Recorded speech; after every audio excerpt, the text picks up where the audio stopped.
Well, hello everybody, and welcome back to It Ain't That Bad, the podcast where we talk honestly about retirement, getting older, and finding ways to enjoy life after 60.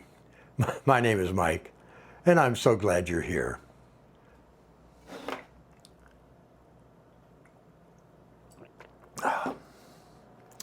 Today's question is, why does retirement seem so scary? If you're like many people in our generation, you've probably noticed that almost every financial commercial, every YouTube video, and every advertisement seems designed to make retirees panic. You're going to run out of money. The stock market is about to collapse. Inflation is going to wipe you out. If you don't buy this financial product today, your retirement is doomed. After hearing that over and over, it's no wonder retirement feels frightening. But here's what I've learned. Fear sells. That's why they use it on the news. And unfortunately, there are people who make a very good living selling fear. You know, fear is big business. In my own personal experience, back in about 1995, I had an electrical contracting company. So I was self-employed with a whole bunch of employees. I was working on my retirement plan, and we went to a dinner. It was hosted by a certified financial planner, a CFP. He sold us on an investment program that was going to guarantee monthly income in retirement. Well, as it turns out,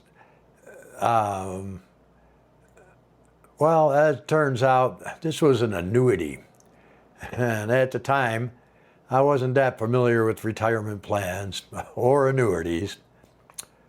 And later, I found out, after a couple of years in investing into this thing, that if you quit putting money in, they still continue to charge fees against the money that is already there.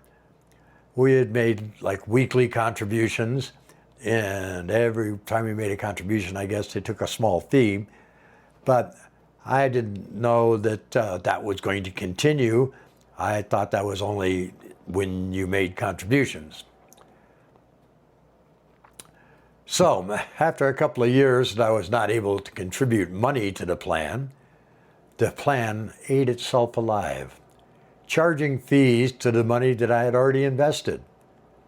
And there was nothing left. Every dime that I had put in was taken in fees. So this experience left me with a real distrust for financial planners, and it definitely had quite an impact on my future retirement planning and looking for like a certified financial planner. So, from my firsthand experience, I definitely think that you need to do a lot of homework before you make any investments or sign on a dotted line. Now, let me be clear. There are many honest financial advisors, they're not all crooks, and certified financial planners who truly care about helping people. So there are advisors, salespeople, and marketers whose whole business depends on convincing future retirees that they're one bad decision away from financial disaster. Some financial products pay much higher commissions than others. That doesn't automatically make them bad, but it does mean you should understand why they're being recommended and how the person recommending them is being compensated. If someone is trying to rush you into making a decision because you're afraid, take a step back. Fear should never be part of the reason you buy a financial product. And you know what I learned? I wish I'd known before. The best time to plan for retirement And this is something I wish every young person understood. I wish I'd have known it. Actually, things were a lot different back in the 60s and 70s. The best time to prepare for retirement is when you're young. You know, time is your greatest asset, and compound interest is your best friend. Even modest amounts invested consistently over 30 or 40 years can grow into something quite meaningful. That's how retirement planning is supposed to work. But life doesn't always cooperate. You know, life happens. Maybe you've been through a divorce. Maybe you had to pay child support for years. Maybe you had medical bills, or you lost a job. Maybe you were helping your aging parents, or you helped raise grandchildren. Or maybe you've simply earned enough to get by, but never enough to save much. You know, life happens. And before you know it, you're 65 or 70, maybe even older. And suddenly, people are telling you that you need hundreds of thousands of dollars saved for retirement. That's not very encouraging if you don't have it. So, where you are today is where you start. Here's the reality. If you're already at retirement age and you're living primarily on Social Security, investing's probably not going to transform your financial situation much. It's too late for that. That doesn't mean all hope is lost. It simply means your strategy changes. Instead of asking, how do I become wealthy? You begin asking, well, how do I make the most out of what I have? That's a completely different question. And that's one that millions of retirees answer successfully every single day. There are more options than people realize. You know, living within your means isn't giving up, it's taking control. That might mean downsizing to a smaller home.